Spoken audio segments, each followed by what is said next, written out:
जय हिंद साथियों। आज हमारा हिंदी का प्रैक्टिस सेट नंबर 17 है। जैसा कि हमने बताया था कि ये जो प्रैक्टिस सेट है ये यूपीएससी 2017 का है, ठीक है। अगर इसके हम एग्जाम डेट की बात करें तो 15/12/2017 के शिफ्ट थर्ड वाला पेपर है। आइए पहले क्वेश्चन की तरफ चलते हैं। पहला क्वेश्चन कह रहा है कि वह दीप शिखासी शांत भाव में लीन, वह दीप शिखासी शांत भाव में लीन इस वाक्य में प्रयुक्त अलंकार पहचानी। तो इसमें साथियों हमारा कौन सा है? मालोपमा अलंकार है, राइट। चलिए अगले क्वेश्चन पे चलते हैं। क्वेश्चन नंबर 2 कह रहा है अचल दृग हो उठे, ठीक है, अचल दृग हो उठते चंचल, चपल पग हो जाते अविचल। इस पंक्ति में प्रयुक्त अलंकार बता दिए। तो इसमें साथियों अपना विरोधाभास अलंकार है, क्योंकि यहाँ पे विरोध की भावना प्रदर्शित हो रही है ना। तो यहाँ पे हमारा कौन सा है? विरोधाभास अलंकार है, राइट। आते क्वेश्चन नंबर 3 की तरफ। कह दिए गए विकल्पों में से गेह के समानार्थी शब्द कौन से हैं? गेह के समानार्थी शब्द तो साथियों इसमें होता है सदन, भवन और निकेतन। ये सब किसके हैं? गेह के समानार्थी शब्द हैं, राइट। चलिए क्वेश्चन नंबर 4 की बात करते हैं। कह रहा है बात का धनी होना दिए गए विकल्पों में से, ठीक है, दिए गए विकल्पों में से इस मुहावरे का अर्थ बताना है। तो बात का धनी होना, इसका अर्थ क्या होगा? वादे का पक्के होना। बहुत लोग सुने होंगे जो वादे के पक्के होते लोग नहीं कहते हैं भैया वो तो बात के धनी है, ठीक है। चलिए आते अपने अगले क्वेश्चन पे। कह रहा है इनमें से कौन से शब्द का अर्थ हिंदी और अंग्रेजी में भिन्न होता है? ठीक है, मतलब हिंदी में अलग होता है और अंग्रेजी में अलग होता है, ठीक। तो वह है साथियों हमारा, वह है डुंगरी, ठीक है। तो क्या पूछा था इनमें कि इनमें से कौन से शब्द का अर्थ हिंदी और अंग्रेजी में भिन्न होता है, मतलब हिंदी में अलग अर्थ देंगे और अंग्रेजी में अलग अर्थ देते हैं, ठीक है। तो वह डुंगरी होता है। देखिए क्वेश्चन नंबर छठवें की बात करते हैं। कह रहा है ऐसे कौन से शब्द हैं जिनका प्रयोग स्त्रीलिंग और पुल्लिंग दोनों रूपों में होता है, मतलब वो उभयलिंगी शब्द होने चाहिए। साथियों हमने बताया था कि हिंदी में 2 लिंग होते हैं ना, एक होता है आपका स्त्रीलिंग, एक होता है पुल्लिंग। लेकिन एक साथियों हमारी मान्यता है उभयलिंगी शब्द को, ठीक है। उभयलिंगी शब्द वे होते हैं जिनमें क्या होता है कि जैसे जो स्त्रीलिंग और पुल्लिंग दोनों में समान रूप से प्रयुक्त किए जाते हैं। जैसे हम कहते हैं कोई पद वाला कोई, जैसे मान लिया डॉक्टर हुआ, इंजीनियर हुआ, वकील हुआ, ठीक है। ये सब जो हमारे पद वाले जो शब्द होते हैं ना, ये हमारे क्या होते हैं? प्राय उभयलिंगी शब्द होते हैं, ठीक है। तो इसमें वही आपसे पूछा है कि जिनका प्रयोग स्त्रीलिंग और पुल्लिंग दोनों रूपों में होता है, तो वो साथियों क्या उभयलिंगी शब्द होंगे? इसका मतलब तो राष्ट्रपति और प्रधानमंत्री। देखिए राष्ट्रपति भी एक पद को डिनोट करता है और प्रधानमंत्री भी एक पद को डिनोट करता है, ठीक है। तो हमने क्या बताया था, जो पद वाले शब्द होते हैं वे ज़्यादातर उभयलिंगी शब्द होते हैं, ठीक है। चलिए आते हैं क्वेश्चन नंबर 7 की तरफ। कह रहा है यक्ष देवों की एक खाली स्थान होती है। तो साथियों यक्ष जो है ना वो देवों की एक जाति होती है। क्या होती है? जाति होती है, राइट। चलिए क्वेश्चन नंबर 8 की बात करते हैं। कह रहा निम्नलिखित में से हजारी प्रसाद द्विवेदी द्वारा रचित निबंध कौन सा है? तो इनमें साथियों जिनका कुछ निबंध है ना, ये हजारी प्रसाद द्विवेदी द्वारा हजारी प्रसाद द्विवेदी द्वारा क्या है? एक निबंध रचित है, ठीक है। जैसे हम बात करते हैं इसके कंक्लूजन की, तो कह रहा है हिंदी साहित्य में हजारी प्रसाद द्विवेदी ललित निबंधकार के रूप में ख्याति लब्ध हैं, ठीक है। बात करें कि इनके प्रमुख जो निबंध हैं, कुटज है, अशोक के फूल हैं, ठीक, कल्पलता है, मध्यकालीन धर्म साधना है, ठीक, विचार और विवर्तक है, विचार प्रवाह है, साहित्य सहचर है, ठीक, और आलोक पर्व। ये सब क्या है? इनके निबंध है, ठीक है। आते अपने क्वेश्चन नंबर 9 की तरफ। कह रहा दिए गए विकल्पों में से गलत वाक्य को पहचानिए। मतलब जो विकल्प दिया गया इसमें बताना है कौन सा वाक्य गलत है। देखिए कुत्ता चिल्ला रहा है, एक बात बताइए, कुत्ता चिल्ला रहा है, यही तो वाक्य गलत है क्योंकि कुत्ता तो भौंकता है, ठीक है। यानी ऑप्शन नंबर यही हमारा सही हो गया। मतलब आपसे गलत पूछा है ना, तो गलत हमारे यानी ए वाला इसमें ऑप्शन है। फिर देखिए नदियाँ गा रही है, ठीक है, कोयल कूक रही है, ये भी सही है। घोड़े हिनहिना रहे हैं, नदियाँ गा रही हैं, सब ठीक है। लेकिन जो कुत्ता चिल्ला रहा है ना, कुत्ता भौंक रहा है अगर कहता तो सही होता, लेकिन कह रहा है कुत्ता चिल्ला रहा है, मतलब यही हमारा क्या है? गलत है, अर्थात ऑप्शन नंबर ए सही है हमारा, ठीक है। चलिए क्वेश्चन नंबर 10 की बात करते हैं। देखिए क्वेश्चन नंबर 10 की बात करते हैं। कह रहा है समझौता करना निम्नलिखित में से किस मुहावरे का अर्थ है? समझौता करना मतलब मुंह की खाना, कान भरना, खाई पाटना, कान भरना नहीं साथियों। समझौता करना मतलब होता है खाई पाटना। नहीं कहते हैं कि दो लोग अगर आपसी विवाद उनके बीच में, तो कहते हैं भैया अपनी खाई को पाट लो, मतलब समझौता कर लो, ठीक है। यानी खाई पाटना मतलब समझौता करना। देखिए क्वेश्चन नंबर 11 की बात करते हैं। कह रहा है यदि बारिश होती तो सूखा न पड़ता। अच्छा इसमें क्या है? एक उपवाक्य है, एक मेन प्रधान वाक्य है, तो उपवाक्य आप प्रधान वाक्य पर डिनोट हो जाता है यहाँ पे, ठीक है। तो कह रहा है यदि बारिश होती तो सूखा न पड़ता, ठीक है। यदि बारिश होती तो सूखा नहीं पड़ता, मतलब बारिश न होती तो क्या प्रधान वाक्य है, लेकिन सूखा, अरे बारिश होती तो मतलब क्या बारिश होती तो ये हमारा प्रधान वाक्य है, लेकिन कह रहा है तो सूखा नहीं पड़ता, ठीक है। तो सूखा न पड़ता मतलब ये तो उपवाक्य है और ये प्रधान वाक्य पर डिपेंड है। तो इसमें कौन सा आपका काल हो जाएगा? हेतु हेतु मत भविष्य काल होगा, ठीक है। क्या कह रहा है, प्रस्तुत वाक्य में हेतु हेतु मत प्रयुक्त कर। इसमें पता चलता है कि क्रिया भूतकाल में न होने वाली थी पर किसी कारण से, क्रिया भूतकाल में होने वाली थी पर किसी कारणवश से न हो सकी। ठीक है, तो ये हमारा क्या है, हेतु हेतु मत भूतकाल है। तो ऑप्शन हमारा डी सही हुआ ना, कि हेतु हेतु मत भूतकाल है, राइट। साथियों आते हैं अपने अगले क्वेश्चन पे। देखिए कह रहा है कोप और रोष, ठीक है, कोप और रोष किस शब्द के समानार्थी शब्द हैं। ये साथी क्रोध के हैं, किसके हैं, क्रोध के, यानी ऑप्शन नंबर डी सही है ना। तो कोप और रोष क्रोध के समानार्थी शब्द हैं। ठीक है, क्रोध का समानार्थी शब्द क्या है, जैसे रोग हुआ, क्रोध, कोप, गुस्सा, अमर्ष, ठीक है, रीस, ये सब किसके हैं, क्रोध के समानार्थी शब्द हैं, राइट। अगर हम बात करें हर्ष के, देखिए हर्ष के समानार्थी शब्द कौन कौन से होंगे, आनंद, प्रसन्नता, खुशी, आमोद, ठीक है, ये सब क्या है, रोज हर्ष, हर्ष के हमारे समानार्थी शब्द हैं, राइट। चलिए आते हैं अपने क्वेश्चन नंबर 13 की तरफ। कह रहा निम्नलिखित में से कौन सा शब्द एक वचन है। अच्छा, एक वचन पूछा है ना। तो देखिए पहली बात कि आंसू, आंसू हमारे बहुवचन है, प्राण बहुवचन है, दर्शन बहुवचन में है, लेकिन आकाश जो है साथी एक वचन में है। देखिए कैसे, आंसू निकल गए बहुवचन का प्रतीत हो रहा है ना, प्राण उड़ गए, ठीक है, दर्शन दिए, हस्ताक्षर किए, ये सब क्या हमारे बहुवचन वाले शब्द हैं। ठीक है, और एक वचन में कौन सा हमारा हो गया, आकाश हो गया। ठीक है, आते क्वेश्चन नंबर 14 की तरफ। कह रहा दिए गए विकल्पों में से, दिए गए विकल्पों में से काया शब्द का समानार्थी विकल्प कौन सा है। काया शब्द का, काया का होता है साथियों गात, क्या है, गात, यानी ऑप्शन नंबर डी सही है ना। तो दिए गए विकल्पों में से काया शब्द का समानार्थी विकल्प कौन सा है, तो काया का होता है गात। ठीक है, चलिए आते हैं अपने क्वेश्चन नंबर 15 की तरफ।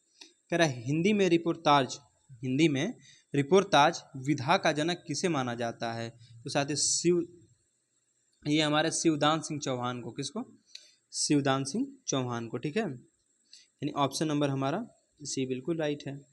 देखिए अगर बात करें इसके कंक्लूजन की, कह रहा है हिंदी में रिपोर्टाज विधा का जनक शिवदास सिंह चौहान को माना जाता है। ठीक है, रूपा व पत्रिका में दिसंबर 1938 के अंक में प्रकाशित लक्ष्मीपुरा को हिंदी का प्रथम रिपोर्टाज माना जाता है, राइट। चलिए अब आते हैं देखिए अपने गद्यांश पे, बात करते हैं गद्यांश की। तो कह रहा है दूसरों को स्नेह देना और उनका सम्मान करना। ठीक है, क्या कह रहा है कि दूसरों को स्नेह देना और उनका सम्मान करना सामाजिक सफलता का एकमात्र मंत्र है। कैसा मंत्र है, एकमात्र मंत्र है, राइट। जीवन में सुख, शांति और उन्नति चाहने वाले प्रत्येक महत्वाकांक्षी, ठीक है, कि सबसे पहले यही सीख धारण करनी चाहिए। देखिए युधिष्ठिर के, ठीक है, राजसूय यज्ञ में कृष्ण ने लोगों के स्वागत की जिम्मेदारी ली और बदले में वे उस यज्ञ के सर्वाधिक पूज्य व्यक्ति माने गए। ईसा मसीह, गौतम बुद्ध, ठीक है, ईसा मसीह, गौतम बुद्ध, महावीर, महात्मा गांधी जैसे महापुरुषों में रंच मात्र भी अभिमान न था। उन्होंने सदैव दूसरों को महत्व दिया और वे स्वयं ही महान बन गए। ठीक है, देखिए फिर कह रहा है मान सम्मान का मूल्य चुकाना असंभव है, अतः विद्यार्थी जीवन का भी यह प्रथम पाठ यही है, ठीक, कि वह गुरु के प्रति सच्चे सम्मान का भाव अपने हृदय में पैदा करे, अन्यथा उसकी विधा निसफल है। क्या है, निसफल है, राइट। आते हैं अपने क्वेश्चन नंबर 16 पे। देखिए क्वेश्चन नंबर 16 कह रहा है कि प्रस्तुत गद्यांश के द्वारा क्या संदेश दिया गया है। बताइए क्या संदेश दिया गया है। इसमें साथियों ये संदेश दिया गया कि सदा दूसरों को स्नेह एवं सम्मान दे। ठीक है, यही बात तो बताई गई ना ऊपर गद्यांश में, यानी ऑप्शन नंबर डी सही है हमारा। चलिए आते हैं क्वेश्चन नंबर 17 की तरफ। कह रहा दिए गए विकल्पों में से स्वागत का संधि विच्छेद कौन सा है। स्वागत का, तो साथियों स्वागत का सु प्लस आगत होता है। ठीक है, यानी ये सब ऑप्शन गलत है, यानी ऑप्शन नंबर डी हमारा बिल्कुल परफेक्ट है। क्या होगा, सु प्लस आगत होगा, राइट। क्वेश्चन नंबर 18 की बात कर, देखिए गद्यांश सही है। कह रहा रंच मात्र भी अभिमान न था का तात्पर्य कौन सा विकल्प दर्शाता है। दिया था ना अपने गद्यांश में, उन्हें रंच मात्र भी अभिमान न था। ठीक है, तो यही कह रहा है इसका तात्पर्य कौन सा विकल्प दर्शाता है। तो इसका होगा साथियों कि जरा सा भी अभिमान न था, है ना, रंच मात्र भी अभिमान न था। रंच मात्र मतलब जरा सा भी, मतलब थोड़ा सा, ठीक है, जरा सा भी अभिमान न था। ठीक, इन ऑप्शन नंबर बी हमारा बिल्कुल सही है। चलिए क्वेश्चन नंबर 19 की बात करते हैं। कह रहा है योग्य व्यक्ति की पहचान, योग्य व्यक्ति ही पहचाना जाता है। ठीक है, क्वेश्चन 19 कह रहा है योग्य व्यक्ति ही पहचाना जाता है। इस वाक्य में योग्य शब्द क्या है, बता दीजिए क्या है। यह परिमाणवाचक विशेषण है कि संख्यावाचक विशेषण है, सर्वनामिक विशेषण है, गुणवाचक विशेषण है। तो साथियों देखिए, किसी व्यक्ति के यहाँ गुण की बात की जा रही है ना, उसकी योग्यता की बात की जा रही है, अर्थात उसके गुण की बात की जा रही है ना, तो योग्य व्यक्ति ही पहचाना जाता है, तो उसके गुण की बात की जा रही है। ठीक है, यहाँ पे हमारा कौन सा गुणवाचक विशेषण होगा? चलिए, यानी ऑप्शन नंबर डी हमारा सही हुआ। ठीक है, आते हैं अगले क्वेश्चन पे। कह रहा जैनेन्द्र कुमार की किस रचना को हिंदुस्तानी अकादमी पुरस्कार से सम्मानित किया गया है? ठीक है, जैनेन्द्र कुमार की किस रचना को हिंदुस्तानी अकादमी पुरस्कार से सम्मानित किया गया है? तो वो साथी कौन सही? परख, यानी ऑप्शन नंबर डी सही है। जैनेन्द्र कुमार की रचना परख को हिंदुस्तानी अकादमी पुरस्कार से सम्मानित किया गया है। जैनेन्द्र की अन्य महत्वपूर्ण रचनाएं सुनीता है, त्यागपत्र, कल्याणी, वेरी इंपॉर्टेंट है, कल्याणी, सुखदा, व्यतीत, जयवर्धन आदि हैं। ठीक है, अगला क्वेश्चन कह रहा है कि वर्तनी की दृष्टि से दिए गए विकल्पों में से अशुद्ध छांटिए, मतलब बताना है कि अशुद्ध शब्द कौन सा है। देखिए, उपर्युक्त ऐसे लिखा जाता है तो बिल्कुल लिखा जाता है। ठीक है, पूजनीय सही है। देखिए, पूजनीय का बहुत ज़्यादा पूछा जाता है, पूजनीय का पूजनीय दिया जाता है, लेकिन पूजनीय हमारा गलत होता है। क्या होता है? पूजनीय बिल्कुल सही होता है। ठीक है, फिर महीना, महीना भी सही लिखा है। ठीक है, लेकिन साथियों व्यंग ये गलत है। ठीक है, यानी ऑप्शन नंबर बी सही है। तो व्यंग का क्या होगा साथियों? व्यंग का व्यंग्य होता है। ठीक है, चलिए क्वेश्चन नंबर 22 की बात करते हैं। कह रहा दिए गए विकल्पों में से संधि शब्द का विलोम शब्द पहचानिए। ठीक है, संधि का विलोम क्या होता है?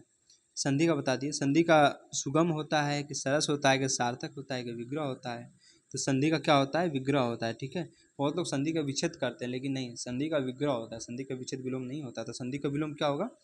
विग्रह होता है। ठीक है, और समास का व्यास होता है। चलिए क्वेश्चन नंबर 23 की बात करते हैं। कह रहा है जिस वाक्य समूह में एक वाक्य खाली स्थान हो और अन्य वाक्य उसके खाली स्थान दिया है हो, उसे मिश्र वाक्य कहते हैं। तो दिए गए विकल्पों में से सही विकल्प का चयन करके वाक्य को पूर्ण करें। मतलब क्या होता है? ये कहना चाहता है कि जिस वाक्य समूह में एक वाक्य, ठीक है, एक वाक्य तो प्रधान होता है, ठीक है, और अन्य वाक्य उस पर क्या होते हैं? आश्रित होते हैं, तो हमारे मिश्र वाक्य होते हैं। ठीक है, तो ये देखिए, क्या पहले प्रधान होगा फिर दूसरा वाक्य आश्रित होगा, मतलब पहला वाक्य जो है कैसा होगा?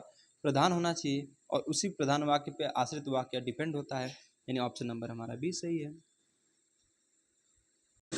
क्वेश्चन नंबर 24 देखिए, कह रहा न्यूनतम, ठीक है, विशेषण की कौन सी अवस्था है? अब साथी विशेषण की अवस्था होती कितनी है? तो विशेषण की साथी 3 अवस्था होती है। ठीक है, एक होती है मूलावस्था, एक होती है उत्तरावस्था, एक होती है उत्तमावस्था। ठीक है, तो क्या पूछा? न्यूनतम का पूछा है ना। देखिए, न्यूनतर और न्यूनतम। ठीक है, न्यूनतर, न्यूनतम। तो क्या पूछा? न्यूनतम, मतलब हमारी कौन सी? उत्तमावस्था है ना, यानी ऑप्शन नंबर डी हमारा बिल्कुल परफेक्ट है। आगे देखिए, दिया भी है कि उत्तमावस्था, इसमें विशेषण द्वारा किसी वस्तु को सबसे अधिक गुणशाली है। तो मतलब ये कहा जाता है कि देखिए, जो उत्तमावस्था होती है ना, इसमें सबसे तुलना होती है। ठीक है, जैसे हम कहते हैं कि करेला कड़वा है, तो ये कौन सी है? मूलावस्था है। ठीक है, लेकिन वही कहते करेला नीम से कड़वा है, उत्तरावस्था। हम कहते करेला सबसे कड़वा है, तो हमारी उत्तमावस्था, मतलब जहाँ सबसे तुलना की जाती है। ठीक है, तो न्यून का, ठीक है, क्या होगा? न्यूनतर होगा, न्यूनतम होगा। देखिए, उत्तरावस्था में तर आता है, उत्तमावस्था में तम आता है। ठीक, इसकी ट्रिक ये है कि उत्तरावस्था में क्या आएगा? तर आएगा, और उत्तमावस्था में तम आएगा। ठीक है, देखिए, उत्तर तो तर हो गया, उत्तम तो यहाँ पे तम हो गया। ठीक है, इसकी ट्रिक है कि उत्तरावस्था में तर आता है और उत्तमावस्था में तम आएगा। जैसे न्यून मूल शब्द है, मूलावस्था हमारा है, इसका उत्तरावस्था बनेगा न्यूनतर, और मूलावस्था न्यूनतम, उसमें तम जुड़ जाएगा। फिर लघु से लघुत्तर, लघुत्तम। अब देखिए, निम्न हमारा क्या है? मूलावस्था है। ठीक है, अब इसका आप उत्तरावस्था बनाइए, उत्तरावस्था में तर जोड़ेंगे हम। ठीक है, तो हमारा हो जाएगा क्या? निम्नतर। और इसी का अगर आप उत्तमावस्था बनाए तो उसमें हम तम जोड़ेंगे तो होगा निम्नतम। ठीक है, यानी ऑप्शन नंबर हमारा कौन सा सही था इसमें? ऑप्शन नंबर डी सही था। आते हैं अगले क्वेश्चन पे। क्वेश्चन नंबर 25 कह रहा है कि हिंदी के असफल उपन्यासों में गिना जाने वाला आपका बंटी, ठीक है, कि उपन्यासकार कौन है? मतलब ये पूछना चाहता है कि आपका बंटी जो है किसकी उपन्यासकार कौन है। ठीक है, तो इसके साथियों मन्नू भंडारी की है। ठीक है, आपकी बंटी यानी मन्नू भंडारी। ठीक है, तो हिंदी साहित्य के सफलतम उपन्यासों में गिना जाने वाला आपका बंटी प्रसिद्ध साहित्यकार मन्नू भंडारी द्वारा रचित है। राइट, आते क्वेश्चन नंबर 26 की तरफ। कह रहा दिए गए विकल्पों में से सही विकल्प का चयन करके रिक्त स्थानों को भरना है। जिसमें खाली स्थान प्राप्त करने की इच्छा हो वह खाली स्थान क्या कहलाता है? तो जिसमें मोक्ष प्राप्त करने की इच्छा हो तो उसको हम मुमुक्षु कहते हैं, यानी ऑप्शन नंबर ए हमारा बिल्कुल परफेक्ट है। ठीक है, चलिए आते हैं क्वेश्चन नंबर 27 की तरफ। पूछ रहा है कि भ्रांतिमान अलंकार का उदाहरण निम्न में से कौन सा है। अब साथियों भ्रांतिमान मतलब जहाँ पे भ्रम की स्थिति पैदा हो जाती है। अब देखिए इसमें कौन सा है। कह रहा शीतल चंदन चंदहु लगे जरावन गात, इसमें तो कोई संदेह की भावना पैदा नहीं हो रही है। फिर कह रहा है कि सोहत ओढ़त पीत पट श्याम सलोने गात, ये भी नहीं है।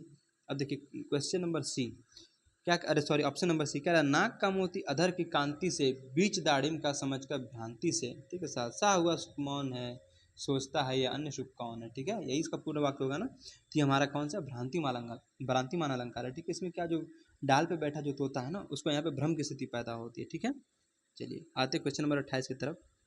कह रहा दिए गए विकल्पों में उदय का विलोम कौन सा है। अब साथियों देखिए उदय नहीं कहते सूर्य के, क्या कहते हैं सूर्य उदय हो रहा है, फिर क्या कहते हैं सूर्य अस्त हो गया। ठीक है, उदय का क्या होगा अस्त हो जाएगा, ये तो सिंपल है। अंत का साथी आदि होता है और मंद का द्रुत होता है। क्वेश्चन नंबर 29 की बात करते हैं। कह रहा है विग्रह की दृष्टि से दिए गए विकल्पों में से कौन सा विकल्प अनुचित है। ठीक है, कौन सा विकल्प अनुचित है। वन में वास वनवास, देश पर निकाला, जल की धारा जल धारा, ठीक है जल धारा जल की धारा, चंद्र प्रकाश चंद्रमा का प्रकाश चंद्र का प्रकाश, ये सब तो सही है। लेकिन देश पर निकाला नहीं चाहते, देश से निकाला होता है। देश निकाला क्या होगा देश से निकाला, यानी ऑप्शन नंबर बी हमारा क्या है यही गलत है। ठीक है, और हम गलत को ही बताना था, यानी ऑप्शन नंबर बी हमारा इसका सही आंसर है। क्वेश्चन नंबर 30 की बात करते हैं। कह रहा है देश में राजनीति के प्रति लोगों की खाली स्थान को देखते हुए 25 जनवरी को देश में मतदाताओं को खाली स्थान करने के लिए राष्ट्रीय मतदाता दिवस मनाए जाने का संकल्प लिया गया है। ठीक है, दिए गए विकल्पों में सही विकल्प का चयन करके वाक्य को पूर्ण करना है। ठीक है, इसमें साथ ही आपका आएगा उदासीन और जागरूकता। जैसे देश में राजनीति के प्रति लोगों की उदासीनता, ठीक है क्या उदासीनता को देखते हुए 25 जनवरी को देश में मतदाताओं को जागरूक करने के लिए, ठीक है जागरूक करने के लिए राष्ट्रीय मतदाता दिवस मनाए जाने का संकल्प लिया गया है। ऑप्शन नंबर डी हमारा बिल्कुल परफेक्ट है। राइट, आते क्वेश्चन नंबर 31 पे। कह रहा निम्न में से कौन से शब्दों में, ठीक है निम्न में से कौन से शब्दों का विकल्प स्त्रीलिंग में नहीं आता। स्त्रीलिंग में नहीं आता बताइए। सब पंजाबी बंगाली, ठीक है ये तो नहीं होगा। फिर कह रहा है आँख नाक, साथियों आँख अच्छी है अब आँख बंद हो गई, ये सब क्या हमारे स्त्रीलिंग शब्द हैं। ठीक है, और ये क्या पूछ रहा है कि स्त्रीलिंग में नहीं आता मतलब पुल्लिंग में आना चाहिए। ठीक है, तो अगर हम बात करें देखिए सप्ताह महीने, तो सप्ताह और महीने क्या है साथियों हमने बताया, तो जो दिनों के नाम होते हैं, ठीक है जो सप्ताह होते हैं, ठीक है जो महीनों के नाम होते हैं, कुछ महीनों को छुड़ा के जैसे हमारे किसमें पुल्लिंग में जाते हैं। राइट, तो यानी सप्ताह और महीना हमारा क्या है पुल्लिंग शब्द है। बाकी देखिए गंगा यमुना, गंगा बड़ी है यमुना बह रही है, ठीक है स्त्रीलिंग का बोध हो रहा है। फिर से पंजाबी बोली, ठीक है बोली वाली जितनी बोली भाषाएं हमने बताया आपको स्त्रीलिंग के अंतर्गत आती हैं। ठीक है, तो यानी सप्ताह और महीना हमारे पुल्लिंग शब्द होते हैं। राइट,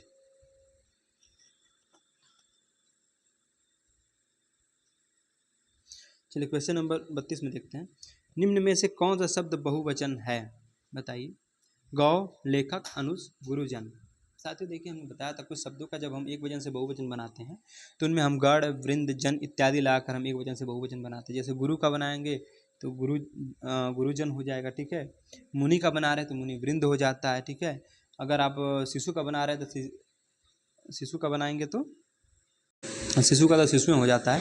जैसे मुनि का मुनि वृंद हो गया, ठीक है अध्यापक का अध्यापक गण हो गया। ठीक है, तो हमने बताया साथ ही कुछ शब्द ऐसे होते हैं जिनका हम बहुवचन बनाते हैं तो गण वृंद जन इत्यादि लाकर बनाते हैं। ठीक है, इसमें साथ ही जो हमारा गुरुजन है ये बिल्कुल सही है। ठीक है, बाकी सब हमारे एक वचन यहाँ पे है। चलिए क्वेश्चन नंबर 33 की बात करते हैं। करत करत अभ्यास के जड़मति होए सुजान, इस पंक्ति, ठीक है अरे सुजान इस लोकोक्ति का तात्पर्य क्या है। तो इसका साथ ये तात्पर्य है ना कि अभ्यास, ठीक है मूर्ख को भी चतुर बना देता है। मतलब ये है कि अगर आप अभ्यास करते रहते हैं ना तो आप कितना हो भी उसमें मतलब जानकारी नहीं आपको है, लेकिन एक दिन आप बहुत अच्छे हो जाएंगे उसमें। ठीक है, तो ये कह रहा अभ्यास जो है मूर्ख को भी चतुर बना देता है, मतलब करत करत अभ्यास के जड़मति हुए सुजान। ठीक है, आते क्वेश्चन नंबर 34 पे। कह रहा हिंदी साहित्य का खाली स्थान प्रत्येक मनुष्य के लिए अनिवार्य है। हिंदी साहित्य का क्या है साथियों ज्ञान, सही विकल्प तो ज्ञान हो जाएगा इसमें कि हिंदी साहित्य का ज्ञान प्रत्येक मनुष्य के लिए अनिवार्य है, यानी ऑप्शन नंबर बी हमारा बिल्कुल परफेक्ट है। क्वेश्चन नंबर 35 की बात करते हैं। कह रहा है संगति का प्रभाव जरूर पढ़ना, प्रस्तुत वाक्य में निम्न वर्णित में से किस लोकोक्ति का उचित अर्थ है। मतलब बताना आपको संगति का प्रभाव जरूर पढ़ना, इसका अर्थ क्या है बताइए। ऊँट के मुंह में जीरा होना, ये तो नहीं सही है। अंधा अंधा क्या मांगे दो आंखें, पर उपदेश कुशल बहु तेरे, खरबूजे को देखकर खरबूजा रंग बदलता है। इसका साथी जो सही आंसर होगा ना वो होगा आंसर ऑप्शन नंबर डी ना। कह रहा है संगति का प्रभाव जरूर पड़ता है, मतलब कि अगर आप गलत लोगों के साथ रहेंगे तो आप गलत हो जाएंगे, अच्छे लोगों के साथ रहेंगे, अच्छे लोगों की संगति में तो अच्छे रहेंगे आप, ठीक है। तो ये कह रहा है खरबूजे को देखकर खरबूजा क्या करता है, रंग बदलता है। मतलब जैसे लोग आपके संगति में रहेंगे वैसे आपका आचरण हो जाएगा वहीं पर, ठीक है। क्वेश्चन नंबर 36 की बात करें। कह रहा कहानी बूढ़ी काकी की तथा अन्य नाटक की रचनाकार कौन है। कहानी बूढ़ी काकी की नहीं, कहानी बूढ़ी काकी तथा अन्य नाटक की रचनाकार कौन है। तो ये साथी हमारी चित्रा मुंदल है, ठीक है। कौन है, चित्रा मुंदल जी है, ठीक है। तो कहानी बूढ़ी काकी की तथा अन्य नाटक की इसकी रचनाकार कौन है, चित्रा मुंदल जी है। क्वेश्चन नंबर 37 देखिए। कह रहा संस्था शब्द का बहुवचन क्या है। अब साथियों संस्था का बहुवचन तो संस्थाएं होता है, यानी ऑप्शन नंबर सी सही है। क्वेश्चन नंबर 38 देखिए। कह रहा निम्नलिखित वाक्य में किस भाग में त्रुटि है, ठीक है। निम्नलिखित वाक्य के किस भाग में त्रुटि है। देखिए रूस का समुद्र किनारे जमा हो रहे बर्फ के इन गोलों का रहस्य क्या है। इसका साथियों जो त्रुटि इसमें है ना, यह है रूस का समुद्र किनारे। इसका साथियों क्या होगा, रूस के समुद्र किनारे, ठीक है, रूस के समुद्र किनारे जमा हो रहे बर्फ के इन गोलों का रहस्य क्या है। इसका एक क्या है, शुद्ध वाक्य है, राइट। क्वेश्चन नंबर 39 देखिए। कह रहा अति काटु वचन कहती कै केई, अति काटु वचन कहती कै केई मानहु लोन जरे पर देई। इस पंक्ति में साथियों कौन सा अलंकार है। तो इसमें साथियों हमारा उत्प्रेक्षा अलंकार है, राइट, यानी ऑप्शन नंबर डी सही है। Last question 40वां। हिंदी की प्रमुख पत्रिका धर्मयुग के संपादक निम्न में से कौन से थे। कौन से थे साथियों, वे थे हमारे धर्मवीर भारती जी थे, ठीक है।